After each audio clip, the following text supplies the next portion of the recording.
Delivery কাজ করলে তার খাবার কিনে খেতে হয় না, আলহামদুলিল্লাহ। সবাই দোয়া করবেন। এটা হচ্ছে রেস্টুরেন্ট। এখান থেকে এইমাত্র যে খাবারটা নিচ্ছি, এই যে একটা খাবারটা নেওয়ার পর যা বলি আর কি, দুই রেস্টুরেন্ট থেকে বের হয়েছি। বের হওয়ার পর কাস্টমার আমাকে ফোন দেয়, বলতেছে সে খাবার নিবে না। এটা কোনো কথা? তাহলে অর্ডার দিচ্ছিস কিসের জন্য? এখন আমার তো কিছু করার নাই। আমি কাস্টমারকে বললাম যে ভাই আমার কিছু করার নাই, আমি তোমার বাড়ির কাছে আসতেছি, তুমি খাবার নিবা না নিবা এটা তোমার ব্যাপার, আমার এটা দেওয়ার বিষয় না। পরে কাস্টমার কয় না আমার বাড়ির সামনে আসবে না। আমি কই দেখ আমার রুলস বা আমার কোম্পানির যে নিয়ম এটা তো আমার পালন করতে হবে। তুই খাবার নেস না নেস তুই কোম্পানির সাথে কথা কয়, আমার সাথে কথা কয় কোনো লাভ নেই। পরবর্তীতে কাস্টমার আগে আমাকে ফোন কাটিয়ে দিচ্ছে। এখন আমি খাবারটা নিয়ে দিচ্ছি কাস্টমারের বাড়ি, মনে হয় ক্যান্সেল হয়ে যাবে।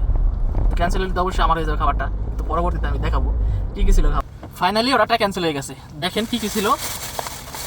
প্রথমে হচ্ছে রুটি, আর কি আছে, এটা হচ্ছে খাবার বুডু স্টেটাস হয়ে অনেকগুলা